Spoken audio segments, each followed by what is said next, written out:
Então, gente, oi, bom dia, não, boa noite, né? Tudo bem? Hoje vocês já estão cansados de saber quem a gente é. Vamos para o segundo dia. Eu só vou dizer oi, né? Agradecer mais uma vez ao Carlos, ao Afonso, ao pessoal do Sistema Lattes que apoiou a gente também, ao pessoal da IDEA, da ADESP, da Associação dos Operadores, né? E o pessoal da Revistal.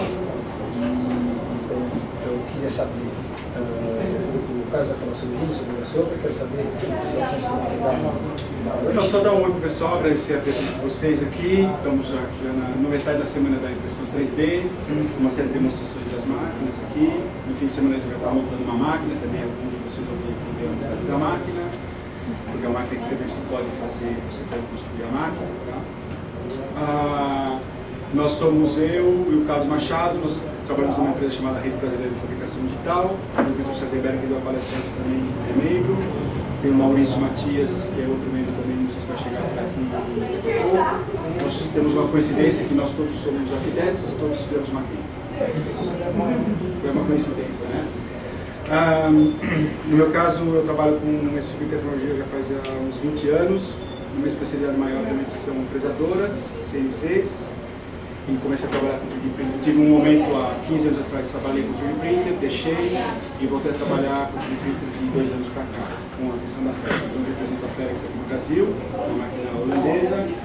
Represento também a Machinil, todos os plugins, tanto o Rhino como os plugins do Rhino, também, o Ray, Rhino Gold, Rhino Gun, Rhino Nest, e toda o zoológico que a gente chama, né? Flamingo, Penguin. Que são os softwares da indenização do uso, né? E apresentar um pouco então agora o Carlos Machado, como a gente falava também arquiteto, pelo Mackenzie. O Carlos tive a felicidade de ser seu professor também na Espanha, eu também dou aula em Barcelona, e Master de Digital Architecture, onde a gente faz muita questão sobre computação aplicada a design e arquitetura, né? A minha especialidade, como eu falava para vocês, é a parte de fabricação digital. E depois de um tempo, o Carlos também acabou trabalhando um tempo em Paris, assim, né? Texas, né? E acabou também voltando para o Brasil. Então, o Carlos é o nosso instrutor oficial da empresa, tá? Ele é o professor de Rhino, de Grasshopper. Nós temos uma parceria com o Tailab. Os cursos nossos são ministrados aqui na casa. Nós somos uma empresa, somos um Rhino Fab Studio. Nós somos uma empresa credenciada, a única empresa no Brasil credenciada pela Machinil, para dar cursos oficiais de Rhino aqui no Brasil. Tá? E como o Tailab é uma escola que teve uma vocação também mais próxima da arquitetura, a gente se sente mais cômodo também estando aqui falando sobre aplicações do Rhino e seus plugins aplicados para arquitetura e design também. Interiorismo também é uma escala que entra bastante no nosso métier. A parte de joalheria não, tá? Tem um plugin de Rhino Gold, que é o joalheria, mas a gente não coloca esse. A gente recomenda um professor, que é o Crisóstomo, que é um professor bastante bacana de Rhino. Então, para alunos e professores, existe uma versão do Rhino que é uma versão educacional, que sai aí por volta de R$170, tá? Uma versão que depois que você vai universidade comercial automaticamente vai matar os seus estudos. Algumas escolas, como por exemplo, tem uma parceria com a Belas Artes, uma parceria com a FAUSP, então os alunos da FAO, da Belas Artes, da FAP também têm quase 10% de desconto na educação do já o treino educacional fica de R$460. E ele se transforma em dinheiro comercial quando o aluno acaba os seus estudos sem ter que pagar nada. Então, os alunos é legal aproveitar e não estar estudando para comprar, para depois ficar já na licença comercial. E é isso aí, a gente está mais ou menos há um ano aqui no mercado, nosso foco realmente é muito a questão da universidade mesmo, professores, alunos, e tem essa questão comercial, a gente está mais focado na parte realmente de informação. E é um pouco isso aí. Nós estamos tentando ver como é que está.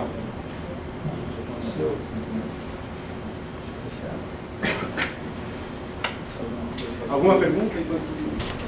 Tá, então, pergunta, tudo bom? Quem é usuário de Rhino aqui?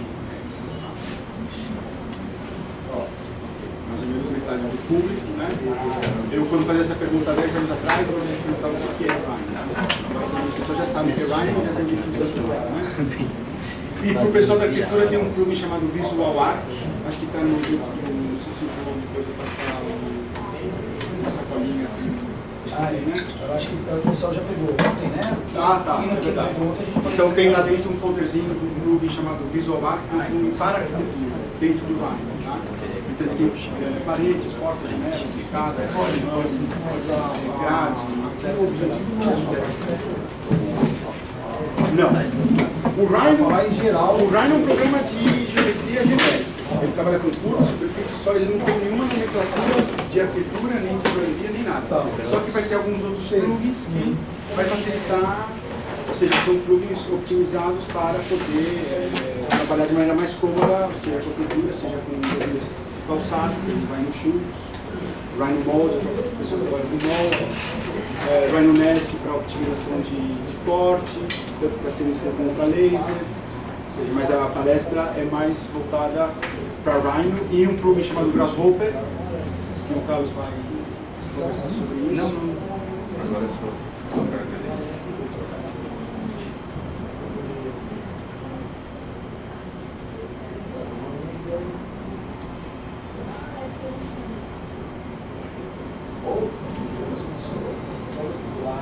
Qualquer coisa você me empresta e a gente copia.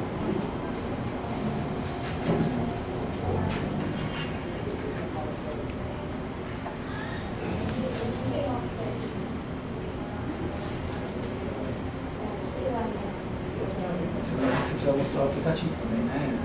Mas eu me viro aqui.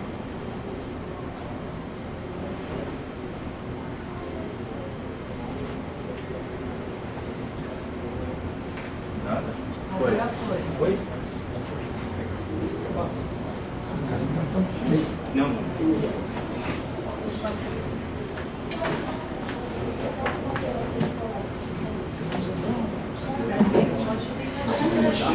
Quer deixar a música atrás?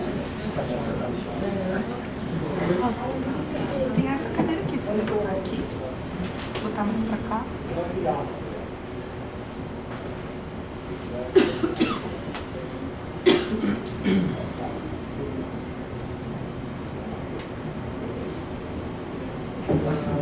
Tava ligado, sacou? Legal. Nossa. Com medo.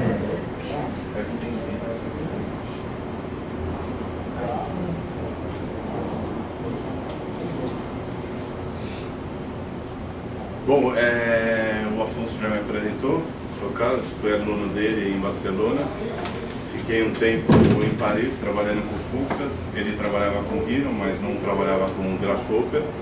Voltei para o Brasil, fiz parte de um escritório que trabalhava com isso e agora estou sozinho, trabalho com arquitetura hospitalar também. Aplico muito pouco disso, mas é interessante conversar com o pessoal porque sai um pouco da conversa de arquiteto. Todo mundo aqui é arquiteto? Tem alguém?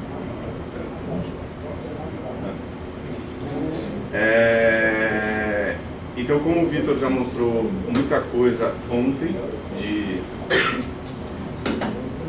arquitetura, hoje vai ter um pouco mais outras coisas, mas eu vou começar explicando um pouco de parametria. O Rhino não é paramétrico, mas o Grasshopper trabalha com isso, então a intenção é que eu mude alguns parâmetros e alguns dados e tenha um resultado completamente diferente. Mais ou menos como funciona se eu trocar uma cadeia do DNA, ele gera uma outra coisa. Então aqui é um exemplo de parametria manual, que foi um exercício em Barcelona, ministrado pelo Ivan Douglas. E a ideia, a gente tinha algumas regras que eram pontos de cola e corte. Isso tinha um número, que eram 4 pontos de cola e um corte a gente podia fazer. E o objetivo era pegar o EVA, que é um material super soft, e transformar ele, e dependendo de como você dobra, ele se torna um material bem resistente, mais resistente do que o natural dele. Então, eu tinha esse sheet de foam, que era 10 por 10, e eu ia mudando a posição dos pontos e anotando, se eu coloquei a 5 centímetros esse ponto da borda, depois se eu colocar a 10, a 3, a 7, o que ia resultando, até gerar essa forma aqui. Então o objetivo era que a unidade criasse a unidade criasse a complexidade, o conjunto criasse a complexidade. Isso é do Ivan Douglas. Aqui são as peças, ele dobra e combina dessa forma e gera toda uma espécie de instalação, toda a complexidade. Aqui outro exemplo, e aqui dá para ver bem. Aqui dá para ver bem que essa parte, como ele dobrava esse material, se tornava bem mais rígida e resistente em relação ao material cru, sem nenhuma modificação. Aqui mostra como ele vai fazendo as etapas, então ele faz até o grid para ficar mais fácil de controlar essa posição aonde colaria e tudo mais, para gerar essa forma complexa.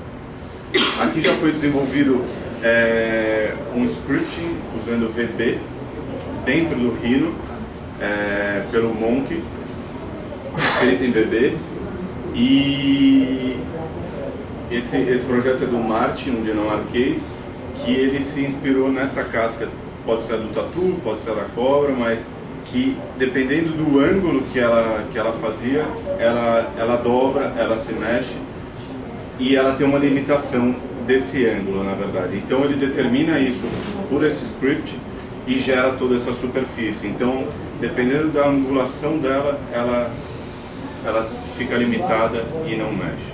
E aí tem os buracos e tudo mais. Esse é um projeto de um workshop da Zara. Eles usaram processing aqui também para gerar toda essa diminuição que começa em um ponto e vai aumentando e tudo mais. É um algoritmo generativo. Esse aqui foi um projeto também lá de Barcelona, ministrado pelo Carchu. Ele é de Nova York. E na verdade a gente tinha duas famílias primárias que geravam um tetraedro dentro de um tetraedro e um tetraedro dentro de um cubo. E a intenção era dar um looping no programa. Então, mais uma vez com Monk, escrito em VB, a gente tinha esse sistema de tetraedro, e a hora que o sistema ia intersectar e ia parar, ele entrava um outro sistema que era esse branco, que era o tetraedro a partir dos cubos. E era um museu por um museu. Isso não tem muito cara de museu, mas a intenção era dar um looping no programa, né? E aqui é a forma final, na verdade. Então, com isso tudo, a arquitetura muda de uma forma, ou qualquer... as experimentações, esse novo standard que começa a ser interessante, que o Vitor estava falando ontem. Muitas vezes o arquiteto ele acaba não gerando o produto, o final. Isso serve para qualquer designer ou alguma coisa, ou qualquer outro profissional. Ele gera, através dessa parte generativa, ele tira toda a potência do computador. Então, ao invés de pensar em uma solução, o computador pensa em 50, 100, infinitas soluções, e isso a gente toma partido. O computador passa a ser um aliado de projeto, não só uma ferramenta de desenho. E aí entra o Rhino. O Rhino ele é baseado em NURBS. A diferença entre NURBS e Mesh é que o Mesh é todo facetado, então a hora que eu entrar na interface do Rhino a gente vê isso, mas quando você controla a superfície NURBS, você consegue movimentar ela inteira. Já o Mesh, é sempre facetado, então é mais difícil, e o NURBS surge de uma necessidade da indústria automobilística e eles começam a estudar isso e o Rhino nasce daí também. Então, usa em joia, com o Rhino Gold, usa em a indústria automobilística, naval, enfim. Aqui no vestuário também, na moda, pode ser usado, estudo generativo e paramétrico. Aqui é do Randall Cookness, um inglês, que ele mexe com isso, então dependendo da iluminação que tem essa peça, entra determinada quantidade de luz e tudo mais. Aqui é o Mark Fornes, um francês que é de Nova York, então ele começa essa estrutura, a intenção dele, ele desenvolve isso com RhinoScript e Python, e a intenção dele é sempre gerar a estrutura, virar superfície, e a superfície virar estrutura, isso tudo se mesclar, na verdade. E aqui ele produz isso com laser, então aqui dá para ver bem, as peças são todas numeradas, são muitas peças assim, e ele vai montando por partes até chegar nesse resultado. Nas primeiras maquetes que ele fez desse estudo, que ele já vem desenvolvendo há alguns anos, a hora que ele botou no caminhão, a peça desmontou, e agora ele já consegue fazer isso. É uma estrutura que as pessoas podem entrar e tudo mais, e o grande lance dele é esse lance da estrutura virar superfície, e ora ela vira externa, ora ela vira interna, e ela se mescla, e é tudo produzido dessa nova maneira. E aqui dá para ver a dimensão dela, na verdade. The Very Many chama o escritório dele. A Zaha usa Rhino no escritório dela, e graças a esses programas ela consegue desenvolver isso, desenvolver essas aberturas e tudo mais. Claro, muda o sistema construtivo e tem que surgem e geram a necessidade de novos materiais com tudo isso. Aqui é o Matias do SPAN, que foi meu professor também. Esse é o pavilhão de Beijing. E ele usa um lance de deformações topológicas com um programa que chama TopMod. Aqui tem uma mesma cobertura do British Museum, que é bem parecida, então ele consegue fazer isso com Grasshopper e Rhino. E aí a construção, que cada peça pode ser diferente, não tem problema, porque o que vale é o tempo da máquina. Aqui é Zog de Meron. Eu estou passando rápido porque o lance é o programa mesmo. Então, como eu disse, o Rhino é NURBS, ele trabalha com NURBS, e aqui a interface dele.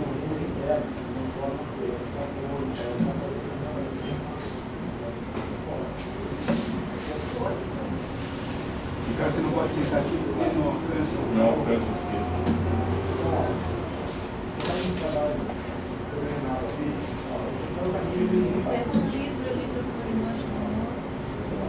Não, o problema é que ele não está funcionando.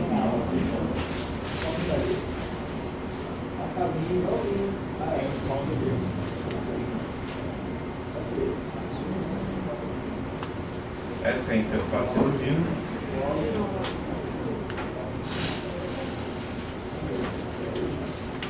Essa é a interface do Rhino.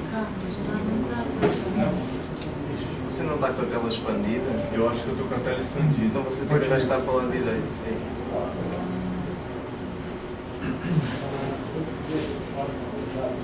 E acho que se você maximizar nessa, ela fica.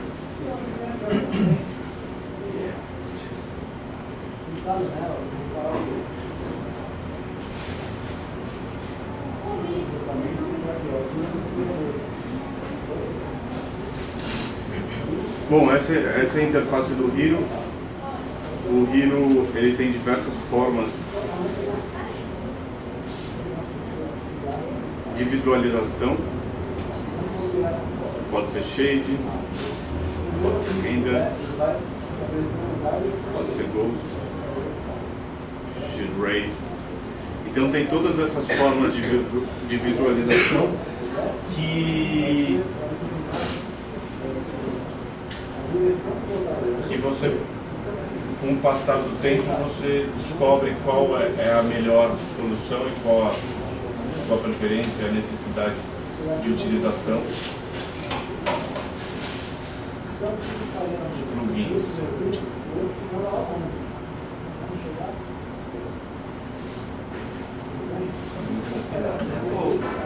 Tira de estender, deixa para duplicar, ela você vai ver mais uma coisa.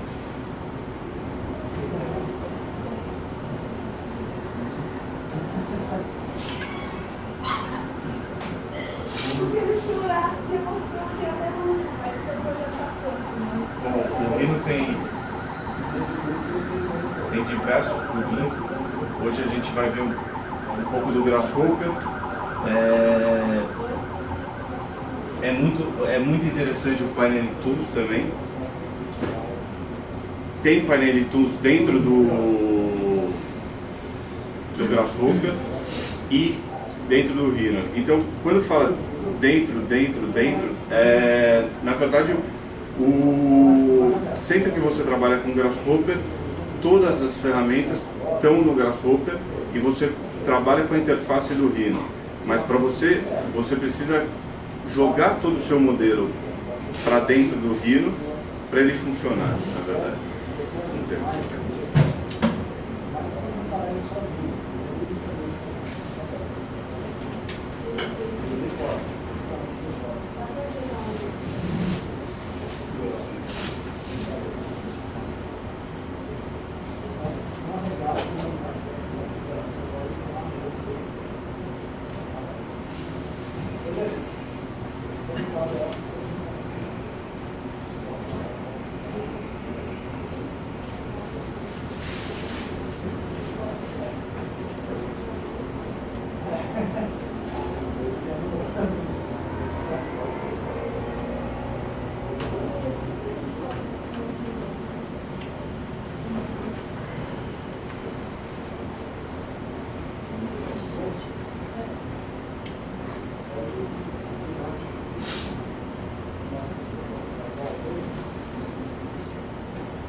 Bom, eu tenho essa interface do Grasshopper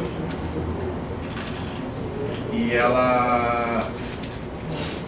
esses são os componentes que eu trabalho com essa barra de ferramentas aqui em cima.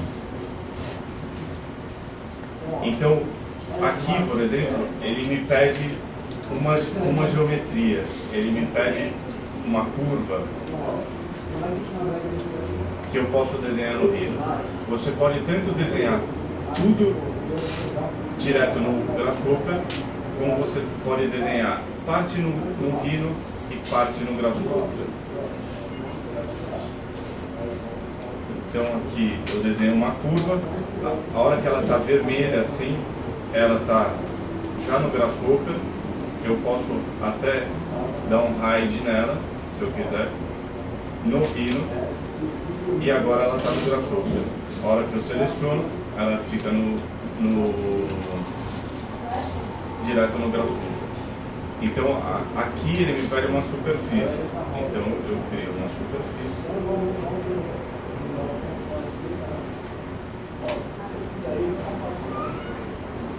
Que eu posso estudar ou eu posso criar curvas e depois gerar superfície.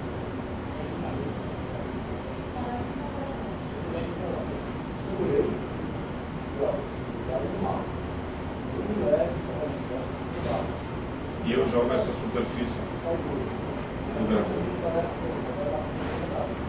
Posso até,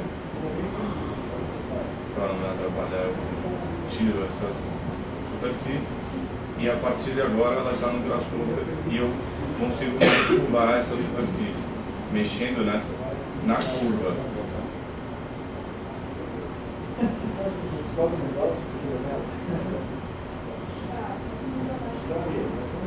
nessa curva aqui, ela altera a superfície, mexendo nesse gráfico,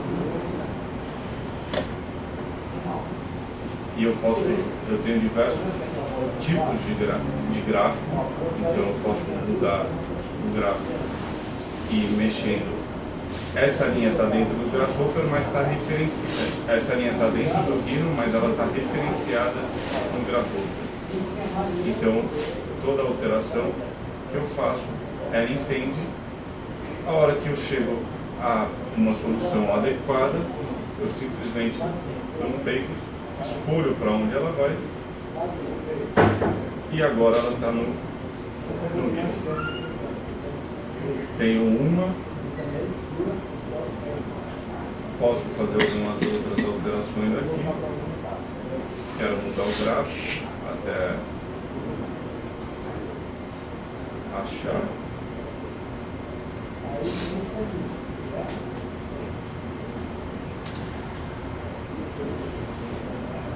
Isso tudo, se eu tivesse só no Grasshopper, só no Rhino, eu não conseguiria fazer. O que você não conseguiria fazer? Modificar a superfície. Fazer com que essa curva altere aqui. Se eu der um record history, eu até consigo modificar a superfície, mas essa manipulação com esses parâmetros aqui, eu acabo fazendo pelo gráfico. Então, eu tenho infinitas possibilidades com o mesmo script, vamos dizer assim. E eu posso ir mudando aqui até achar a solução mais adequada do que eu quero.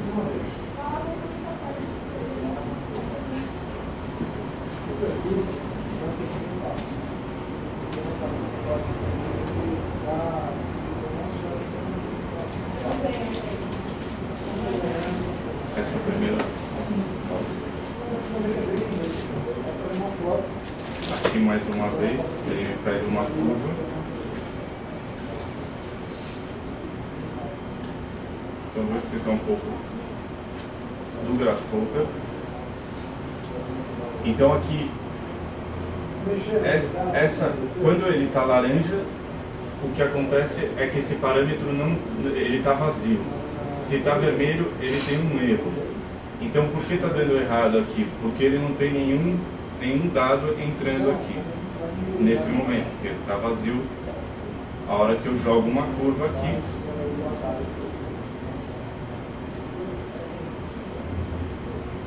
que é uma curva menor,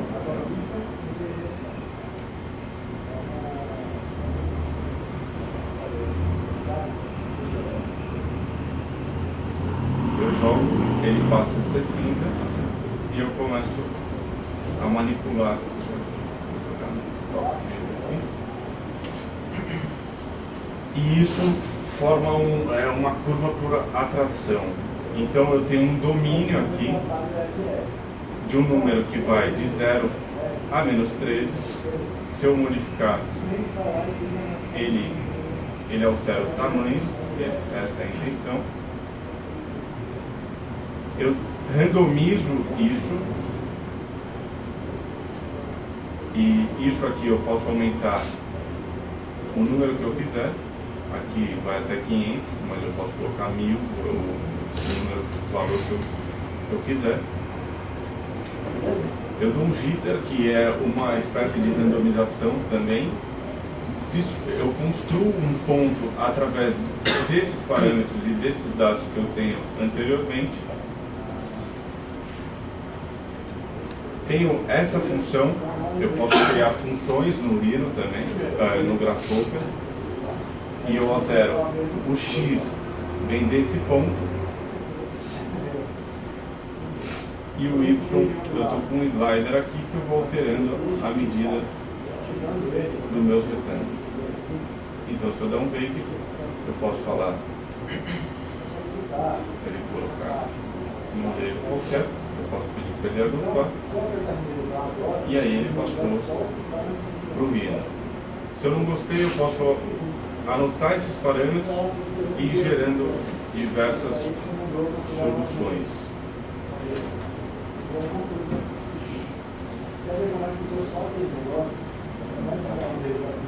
Aqui é uma outra forma, um outro tipo de atrator, que esse é um atrator que ele vai criar uma espécie de um pipe.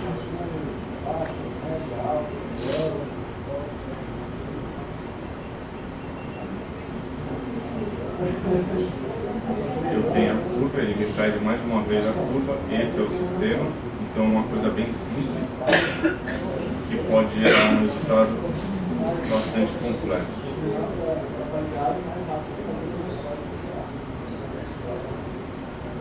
E eu posso ir alterando isso.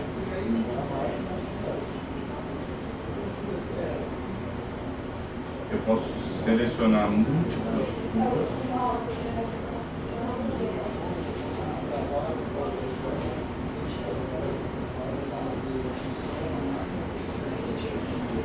E manipular essa curva e ela vai modificando minha superfície.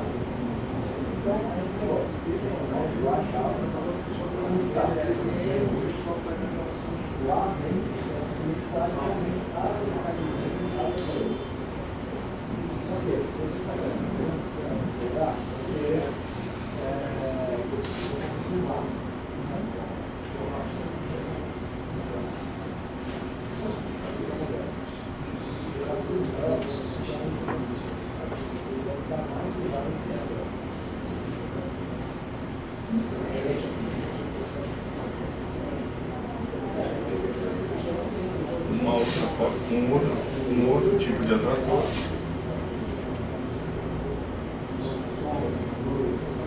Mais uma vez ele me pega uma curva.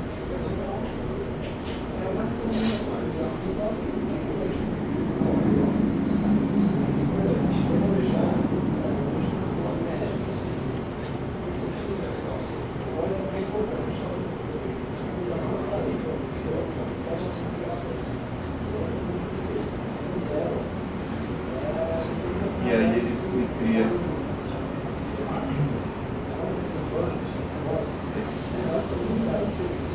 esses cilindros que, através dos parâmetros, eu posso ir diminuindo e aumentando o campo de uma espécie de um campo de interferência que tem essa aqui. Então eu aumentei aqui.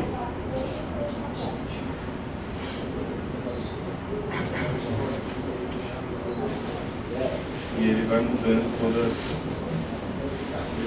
a superfície. Então, mais uma vez, um scripting bem simples, que eu tenho um grid hexagonal, pego o ponto mais próximo, a distância.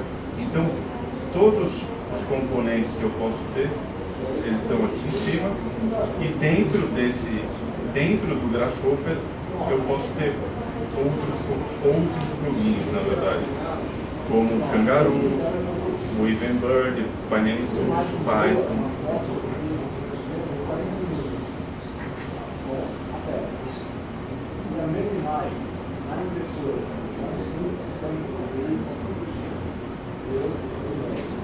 Eu posso criar também um cluster, seria, eu tenho um sistema dentro do Grasshopper, eu crio uma espécie de um mini script que pode ser replicado por uma série de outros, no mesmo desenho, e eu tenho todo um sistema. Então eu vou precisar de um ponto de input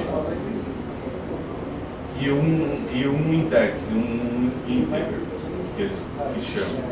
Então isso aqui eu posso replicar diversas vezes no meu desenho dessa maneira, e ele já sabe.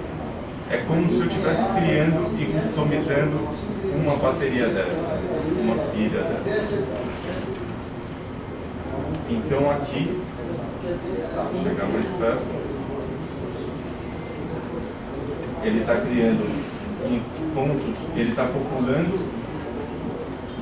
em 2D. Se eu for a parte, toda vez que eu seleciono, ele fica verde na tela e eu criei todas essas linhas. Então,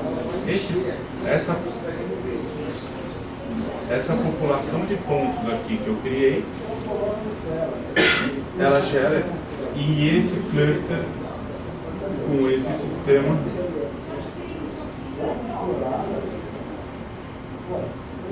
ele depois eu mando ele conectar essas linhas com esses pontos. Se eu ligar a numeração desses pontos, ele vai de 0 a 35, que é essa quantidade de pontos que eu quero, e eu posso diminuir ou aumentar. Se eu quiser trocar alguma coisa, se eu quiser popular 3D aqui, é só alterar.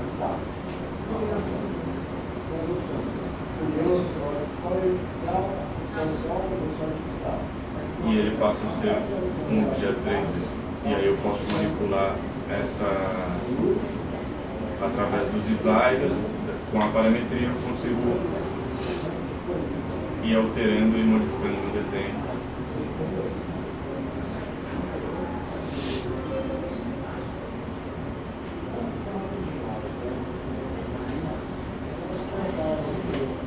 Posso mexer com cores também no Rhino, no Grasshopper. Então, eu tenho esse objeto que já está aqui, tudo já está no Rhino, mas se eu pegar uma esfera, criar uma esfera dentro do Rhino e jogar para o Grasshopper, ele também resulta em ele também vai começar a interferir nessa superfície.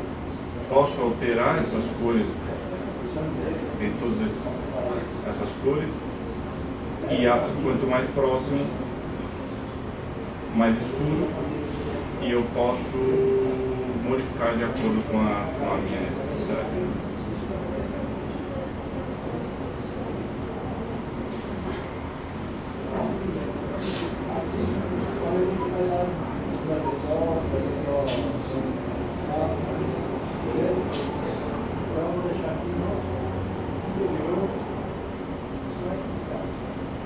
Aqui ele pega uma superfície, criar uma superfície.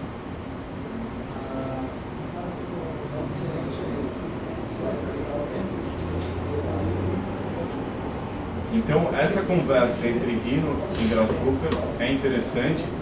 Algumas pessoas gostam de desenhar tudo no Grasshopper, ou vai conversando Rhino e Grasshopper. Eu particularmente acho que dá um resultado bem interessante e funciona legal.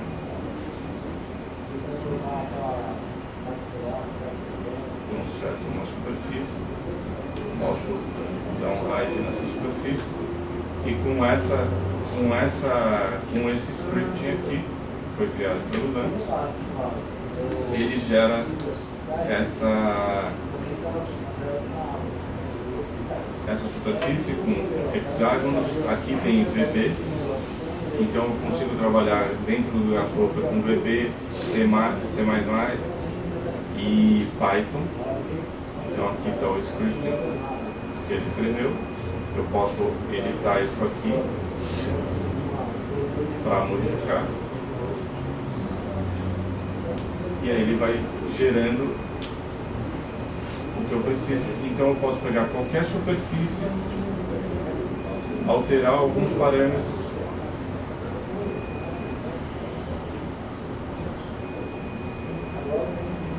e ele se adapta, porque o resto do desenho está falando para ele fazer isso. Então eu tenho esses dados e sempre um objeto diferente. Esses scripts, eles vêm prontos dentro do Rhino? Não vem pronto, na verdade. Mas já estavam prontos esses, né?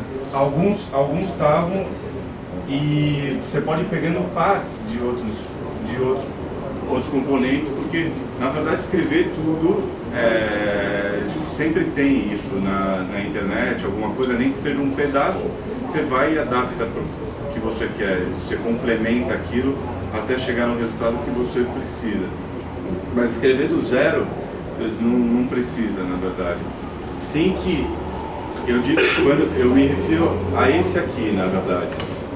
Porque esses outros, você pode pegar componentes e elementos diferentes. Você pega, eu quero pegar hexágono. E aí você pesquisa isso e você vai jogando esses pedaços e vai interpretando e fazendo gerando seu modelo, na verdade. Posso começar do zero também? Sim, pode. Usando essas ferramentas aí, os sliders, etc. Sim, usando todas essas ferramentas, você pode colocar do zero. Porque se já está meio confuso, eu trazendo tudo pronto, imagina se eu fizesse agora, entendeu? Porque são formas complexas, né?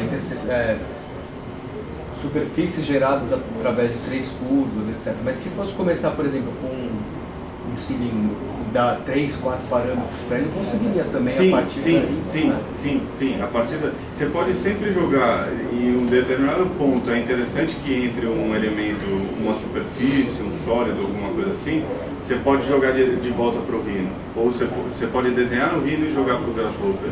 E assim você vai conversando. E o resultado vai ficando cada vez melhor. Mas sim, você pode começar do zero. Sem problema. Sim, mas desculpa só a questão. Mas se você fizesse isso num cilindro, era a mesma coisa para o software. Não, é que eu estou pensando em formas mais simples. E daí como é que eu parametrizaria essas formas mais simples? Através de ferramentas mais... que estão prontas no Rhino, é isso? Não entendi. De repente, eu vou usar aquele aplicativo que é para joalheria. Vou desenhar uma aliança, coisa bem simples. Eu vou falar que ela tem um raio, né, que é a espessura do dedo, que ela pode variar de acordo com a grossura do dedo da pessoa, é um parâmetro, né? Claro, e a espessura, o raio que vai ter o corte dela, também eu posso colocar como um parâmetro. Isso são parâmetros básicos para o Rhino, né? Sim. E eu posso arrastar e ir conectando isso, ele vai entender que são parâmetros que eu estou adicionando a uma simples cilindro. Na verdade, se você tiver um anel e quiser que a pedra aumente um furo aumente proporcionalmente, ele vai aumentar. É só... Porque se você deixar ele muito controlável assim, você tem dificuldade e vai deformar com mais facilidade, na verdade. Se você restringe algumas coisas, porque você tem que ir fechando, tem coisa que simplesmente não vai funcionar, que nem aquele do museu para o museu. Se a gente fosse usar todas as possibilidades que ele gerou, era impossível, porque a gente tinha que tomar decisões e falar, a gente vai chegar até aqui, e é isso que eu vou controlar. Então, na verdade, nesse caso, eu poderia controlar o hexágono e ele podia ter pontos atratores e ele mudando. Sim, posso fazer isso. E em um determinado projeto pode ser interessante, mas tem hora que você tem que falar, não, chega e é isso, porque senão... e aí deforma, você controla muito tudo, assim, tem que deixar um pouco na mão do computador. O computador tem Aquela estrutura que foi gerada, como ele calcula a estabilidade dela, ele sabe se ela está autoportante, se ela cai ou tal. Sim, aí você pode começar a usar um plugin estrutural dentro do Grasshopper e aí começa... Então, sim, se você consegue usar isso, você consegue calcular essa estrutura, a eficiência energética e tudo mais. Tem um plugin que chama Gecko, que trabalha com o Ecotec e ele joga todo o modelo que você cria dentro do Grasshopper, dentro do Rhino, direto para o Ecotec e você faz essa análise e tudo mais. E tem para análise estrutural também.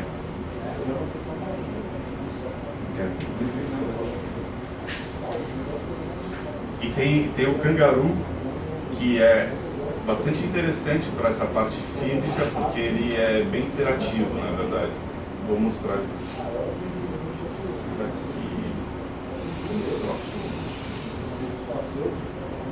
Então, mais uma vez, ele pede uma curva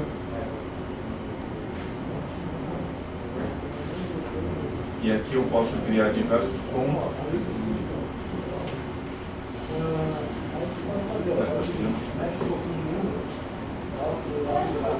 Criar uma superfície mais simples.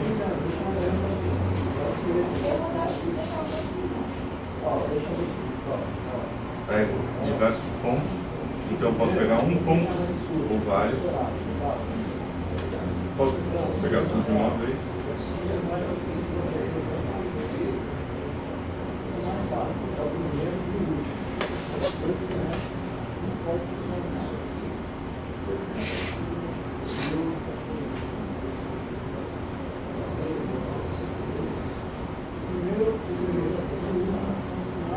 E ele vai sobrepondo, então na verdade o que eu estou vendo aqui, se eu não apagar isso aqui, eu estou vendo essa superfície e eu estou vendo a final. E na verdade, nesse momento,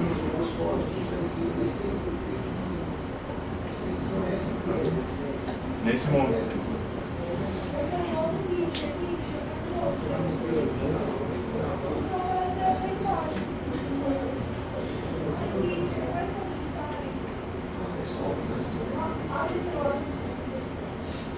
momento eu só quero pegar essa superfície aqui.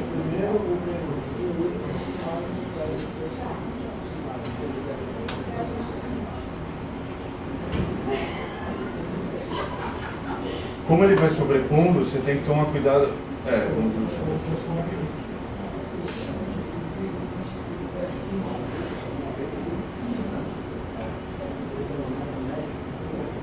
Como está verde, é a superfície que eu estou vendo. Então eu venho aqui e apago e eu só vou ver essa superfície que é a que me interessa. E como está muito pequena essa superfície, os pontos estão aqui, toda vez que eu mexer, ele altera esses buracos, esses furos.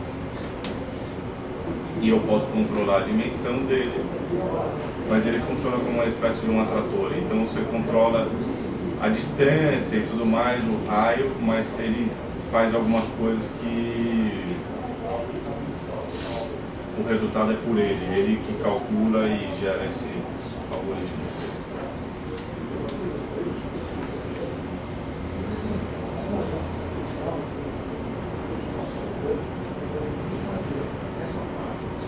Aqui mais uma vez. Aqui tá. Estão todos os elementos dentro do Grasshopper e eu tenho 50 pontos, 50 soluções e aqui na verdade todos os pontos estão dentro desse scripting aqui. Então eu posso trabalhar bem direto só com scripting e tudo mais, que ele pode gerar um resultado interessante. Na verdade aquele museu foi gerado só com script.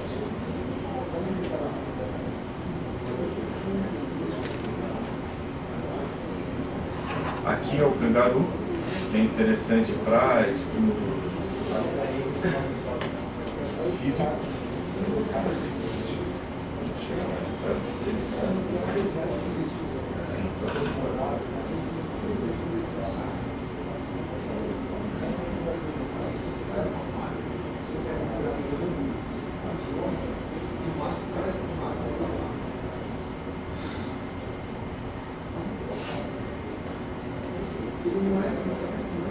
Eu ativo ele.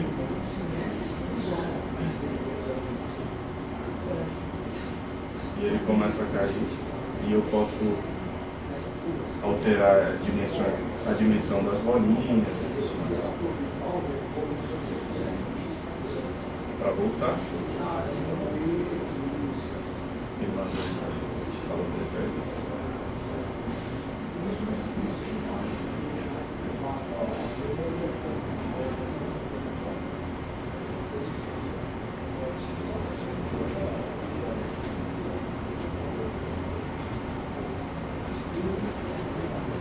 Então esse é um plugin dentro do Grasshopper, chama Kangaroo.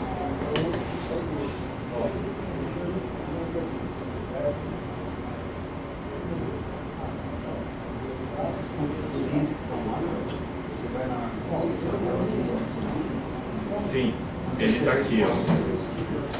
Ele está aqui. Você sempre instala ele. Você tem que instalar. Você tem que instalar. Então você vem aqui, coloca nessa pala.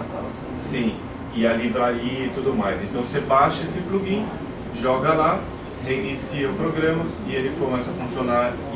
Só que alguns plugins jogam para outro programa, que é o caso do Gecko. O Gecko é um plugin que joga para o Ecotec. Então ele tem alguns elementos dele, só que o final ele acaba jogando para o Ecotec. E aí o Ecotec é um outro programa e você tem que ter esse outro programa. E aí é o Autodesk.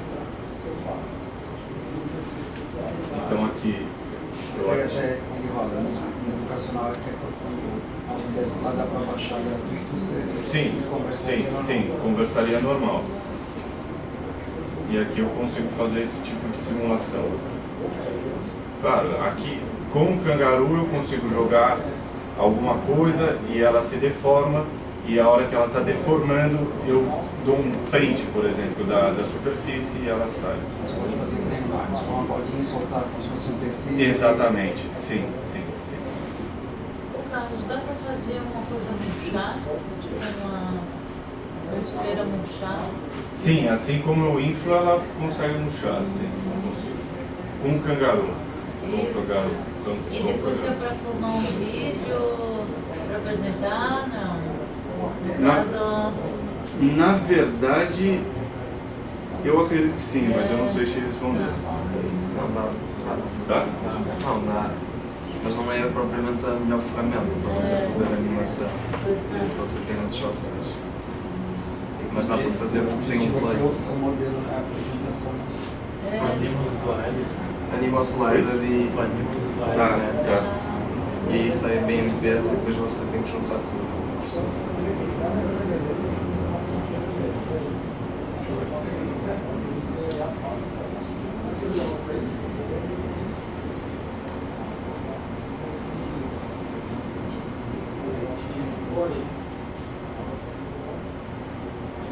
Aqui vou só mostrar o Visual Arc.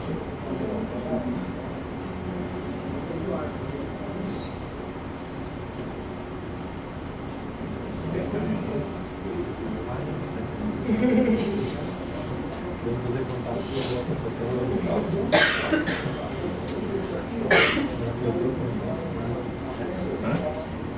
Estendeu.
Bom, vou mostrar aqui sim.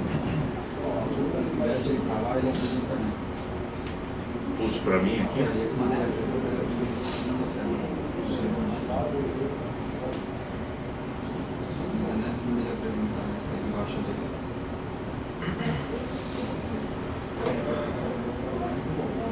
Tá aí.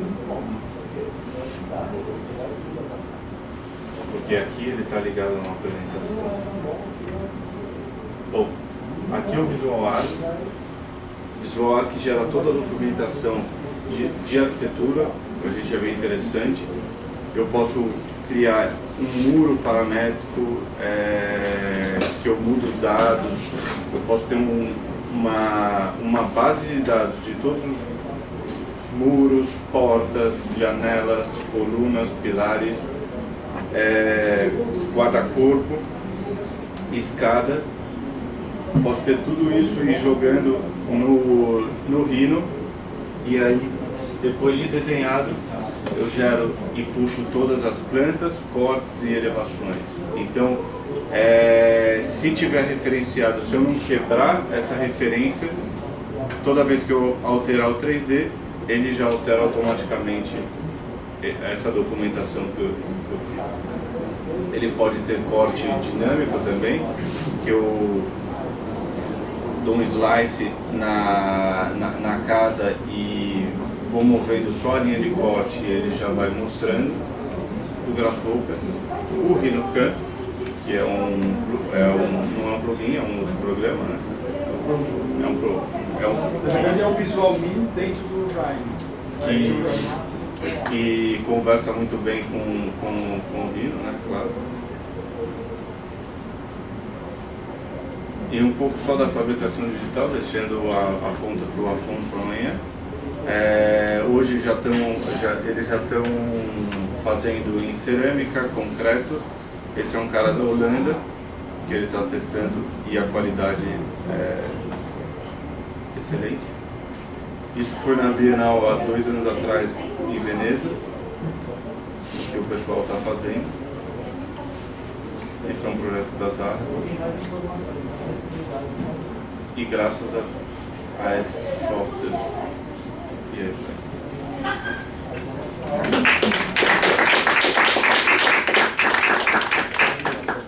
Carlos, desculpa lá, só uma pergunta, porque eu nunca usei o Visual Architecture no Rhino. Ele transforma o Rhino um pouco num BIM também, ele também faz tabelas, não é só o desenho técnico, faz desenho. É um Baby BIM. É um BIM, né? Ele não é tão forte como... Não é tão forte como um Revit ou um ArchiCAD. Não, porque eu nunca usei. Quando eu estava usando, na verdade, eu gosto, mas quando eu comecei a usar, se eu tinha muito mobiliário, alguma coisa assim, ele penava para cortar, ele não cortava em alguns casos, na verdade. Na verdade ele vai transformar...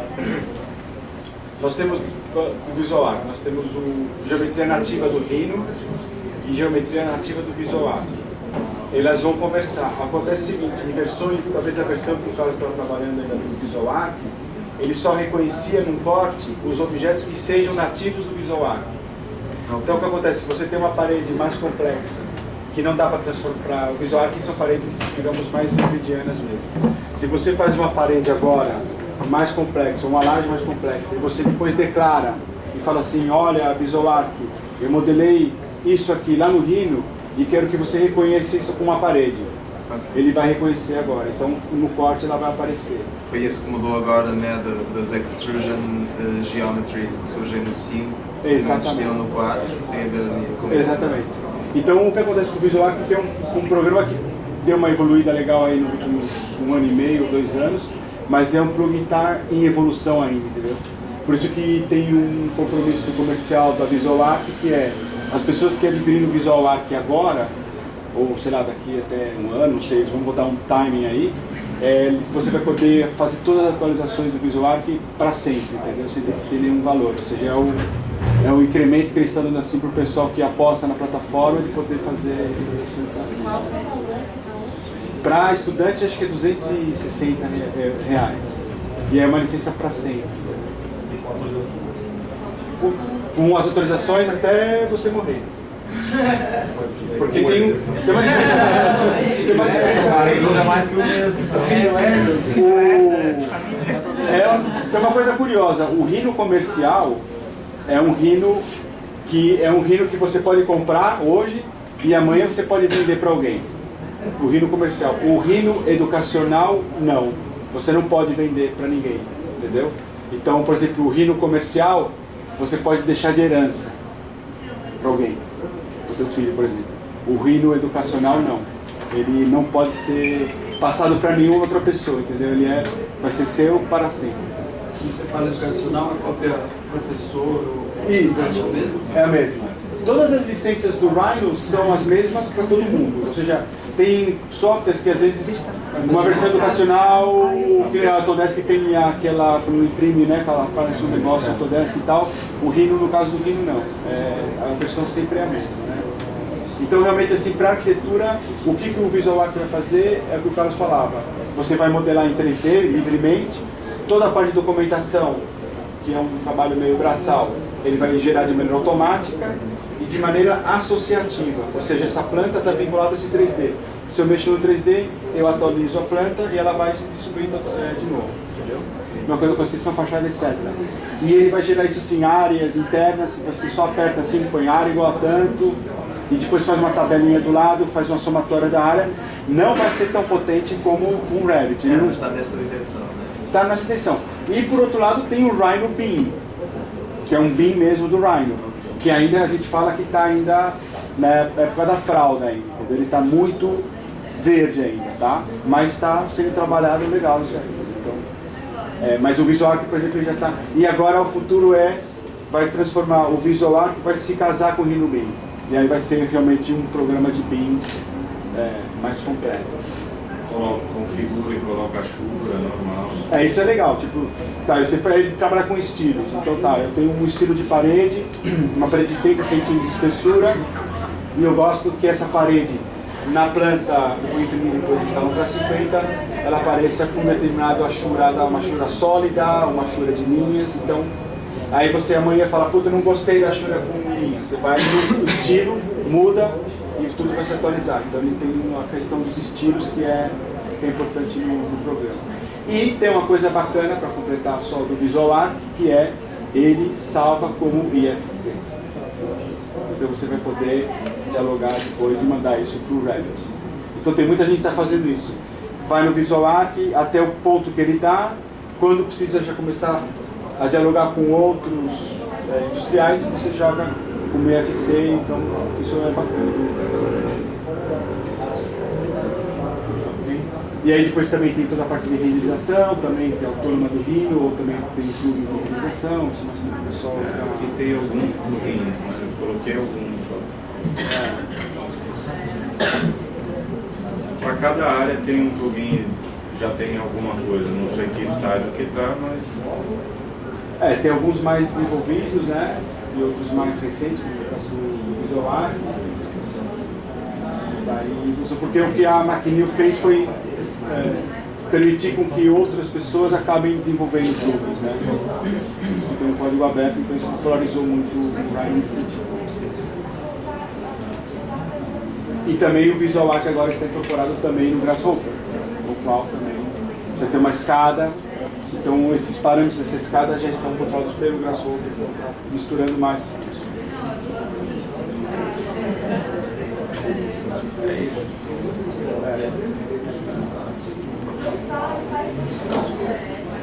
Perguntas, pessoal? Amanhã sou eu com... Amanhã a minha palestra vai ser sobre como transformar a informação do Rhino ou do mesmo Grasshopper em elementos que possam ser fabricados digitalmente, sobretudo com laser. Não vou falar muito de laser porque é uma coisa meio conhecida e não tem G-code, né? Então a gente vai falar muito sobre a questão da impressoras 3D e de fresadoras também. Então amanhã eu vou falar de Rhino, Rhino Cut, Rhino Nest e os softwares da impressora 3D, que seriam Keyslicer e Repetier. E no Repetier tem 3 geradores Keyslicer, que é o Slicer, o Sfact e o Cura.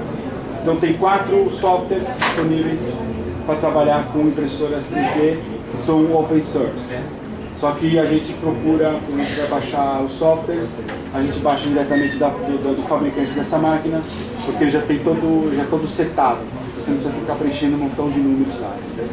Essa é a ideia da jornada de amanhã. E também vamos continuar fazendo demonstrações aí da máquina. Hoje a gente fez várias demonstrações, o pessoal da Porto Alegre vai dar uma atenção legal. Então amanhã também durante o dia eu vou também, na verdade, vou chegar aqui mais ou menos mais na parte da tarde, tá? Mas o Alexandre e o próprio João também. Na verdade, essa máquina agora, quem está trabalhando com a máquina é o Alexandre. Ele começou a trabalhar ontem com a máquina e agora ele já está querendo imprimir. Tem vários modelos aí de... E como a pessoa de arquitetura já está mais imprimindo modelos em escala reduzida, né? Agora, como a gente sabe, já tem impressoras 3D que estão imprimindo casas, o pessoal da China já está imprimindo casa em 3D, né? O pessoal da Holanda também está fazendo lá em Amsterdã um edifício de 4 andares com impressora 3D.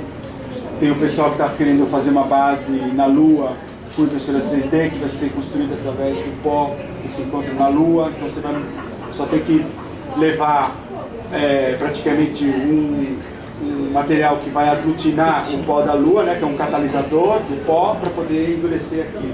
Então, isso, inclusive, me parece que quem está tocando esse projeto é o Norman Foster. Né? Diga. Essas casas que estão sendo construídas são todas com concreto? São com um concreto que ele fragua, ele endurece, cura rapidamente. Ele é menos viscoso. É mais endurecido, não é tão pastoso. Ele é bem... parece como uma textura de uma pasta de dente, assim, vai passando. E claro, a gente estava vendo a máquina hoje, né? Então, claro, na impressora 3D você pode ter as camadas bem finas ou um pouco mais grossas. A variação daqui é de 0,05 a 0,25 milímetros, né? Então, claro, se você for imprimir uma casa a cada 0,05 milímetros, a gente vai morrer e não vai morar na casa, né? Então já tem que ser capas muito maiores, então você tem uma definição um pouco mais grosseira, mas sempre a ideia da fabricação digital, eu acho que em suma é utilizar máquinas para poder fazer coisas em lugar em que nós tenhamos que estar fazendo nosso esforço físico. É quase uma substituição do nosso esforço físico de pegar tijolo e ficar empilhando e colocando argamassa e tal, por maquinários que vão fazer isso. Então a gente está vendo essa tendência agora na construção civil e na arquitetura. Somos a última, digamos, setor da indústria a entrar nisso, setor automobilístico, aeronáutico, de computador, de televisão, de geladeira, fogão, tudo isso já faz anos que trabalhamos com isso. E agora nós somos os últimos olha, que interessante isso, e vamos ver o que a gente pode fazer com isso. Porque, infelizmente, a indústria da construção, acho que em qualquer país do mundo, é a mão de obra menos qualificada, que vai trabalhar e tal. Então, estamos vendo essa substituição gradativa, não é da noite para o dia que tudo isso vai acontecer, mas estamos vivendo esse processo e tal. E tem alguns escritórios de arquitetura, com o pessoal do ITH, o pessoal de Londres, enfim, tem vários escritórios que já estão trabalhando nisso de uma maneira um pouco mais profunda. Aqui no São Paulo também tem alguns que já vão se destacando nisso aí, como o Guto Requena, acho que o outro é o Gui Matos. Eu estou vendo assim, arquitetos um pouco mais, o Marco Brajovic, né?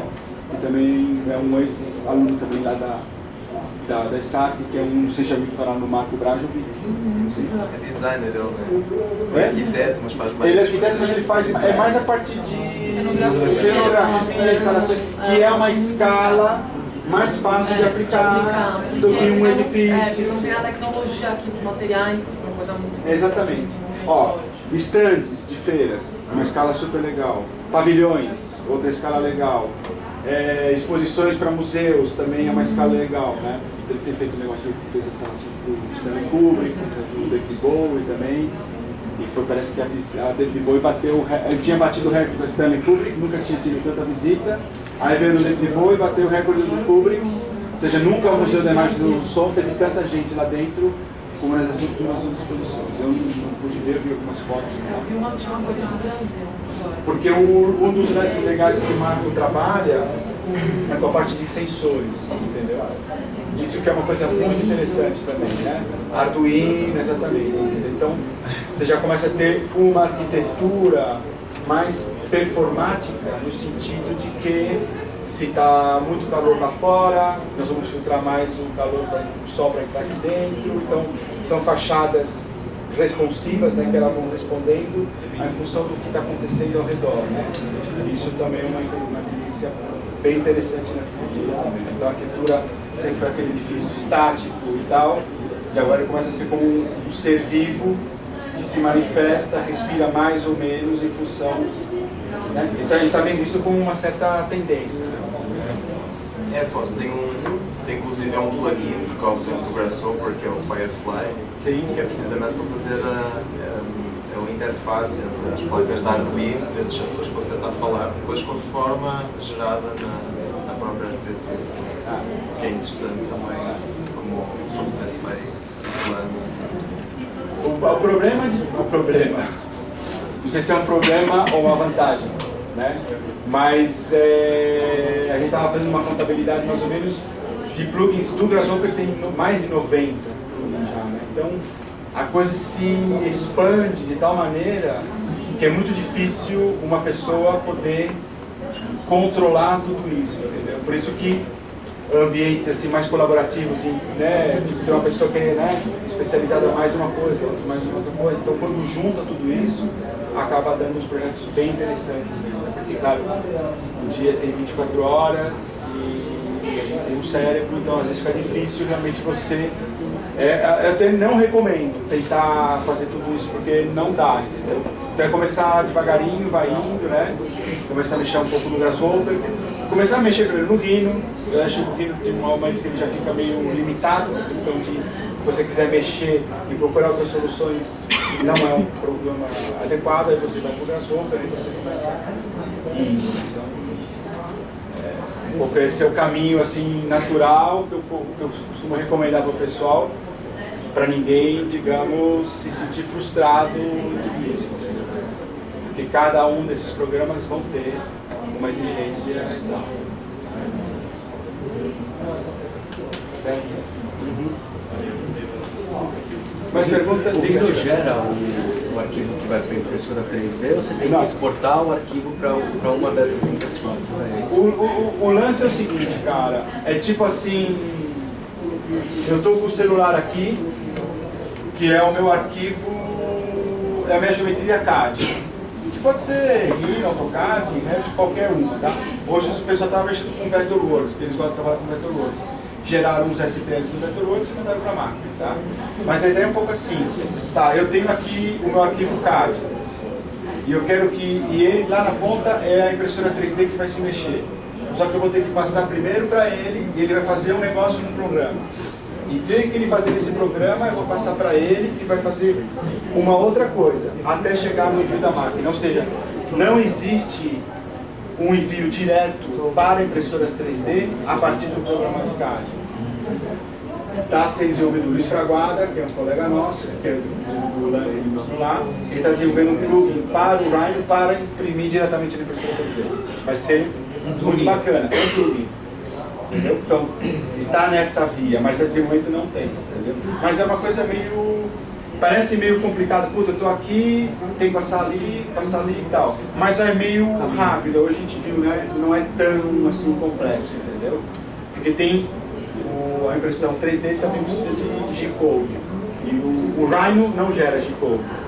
Ou vai ser o Rhino Cam para fresadora, ou você vai ter que ir para outros programas que geram código, e aí a gente manda para a máquina. Que é o que a gente vai ver amanhã com cuidado e tal, né? Tanto amanhã, então, a jornada da manhã é Rhino Cam, Rhino Nest, Repetier, já software da impressora 3D, e depois é isso, né? Você vê a impressora hoje, seguramente essa impressora vai ficar de madrugada trabalhando. Então o problema que a gente viu quando ela caiu, você viu, né? Que ela fez um barulho, porque eu tenho um nó. Agora já acho que eu consegui tirar o nó dela. Então o problema é isso, que se tem um nó no filamento, ela trava e não adianta, né? Ela vai perder tudo. Na impressora 3D, deu um pau, você perde todo o celular. Não dá para continuar. Não pode continuar de novo? Pode, isso. Você pode ver até que capa ela chegou e você vai fazer dessa capa para cima e depois você vai colar. É uma solução.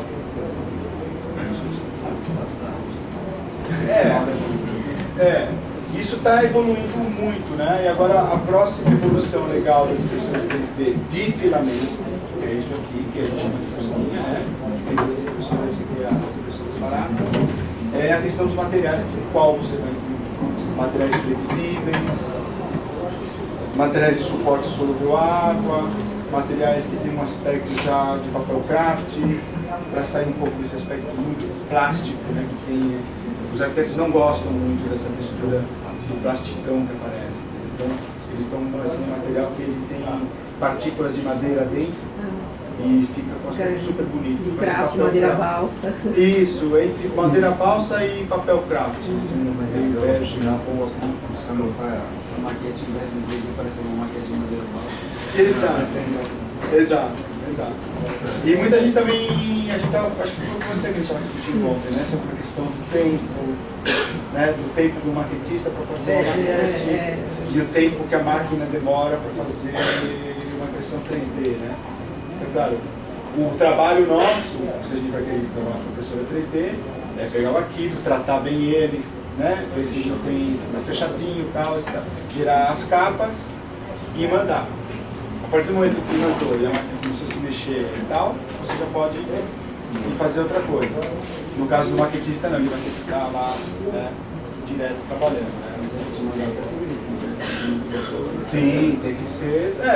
Na verdade, com um pouco de manha assim é bem rápido, né? Por isso que a gente trabalha muito com a plataforma Rhino, porque ele fecha. O pessoal do Vectorworks teve problemas hoje. Com o SketchUp dá pau. Os STLs do SketchUp dá pau.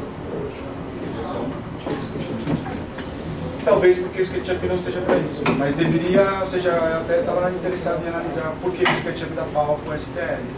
Ele deixa uns buracos lá, umas coisas meio estranhas. Então, o 3D Max também não é um programa fiável para trabalhar. O 3D Max é um dos piores que tem para trabalhar. Ele não é um programa de CAD mesmo, é um programa que simula um CAD. Tanto que ele não tem saída vetorial, é só fazer isso, né? Ou vídeo. Max não tem saída. Você não pode imprimir uma planta em escala de alguma coisa feita no 3D Max. A não ser que tenha algum plugin, alguma história, mas ele não é para isso, exatamente. Cada programa vai ter sua... E os programas que, por exemplo, eu não sei agora como está o CorelDRAW, se o pessoal discute muito sobre o CorelDRAw, não. Tá vendo?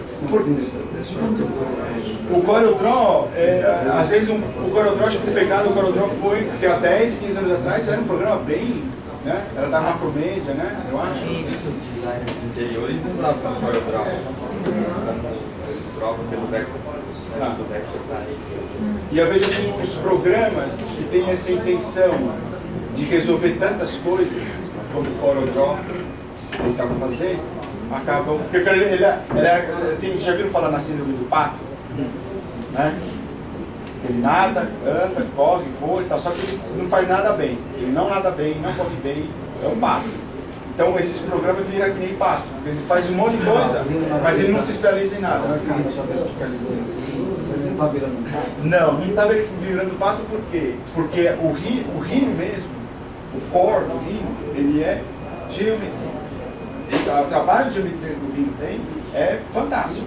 Você pode poder modelar o que você quer, com precisão, etc. e tal. Aí aparecem os plugins. Você fala, olha, eu criei um plugin do Rhino para trabalhar com joalheria. Então ele já pega o anel, põe as pedras e tudo paramétrico e tal. Aí o RhinoCam falou, vou fazer um plugin para o pessoal que trabalha com a fresadora. O pessoal hoje. Aí eu faço com o Rhino, né? Então, mas o Rhino é o que aguenta os plugins que tem. Mas tanto que todos os plugins, nenhum plugin do Rhino funciona sem o Rhino. Não tem como, entendeu? Então, o Rhino, acho que na verdade ele está se transformando realmente, digamos assim, cada vez mais robusto, aguenta mais geometria, mais pesado e tal, mais arquitetos assim, esses mais do Star System. Não me interessa tanto, mas estão trabalhando com a Zapa, depois ela solta pro Revit e ela faz a documentação no AutoCAD, certo?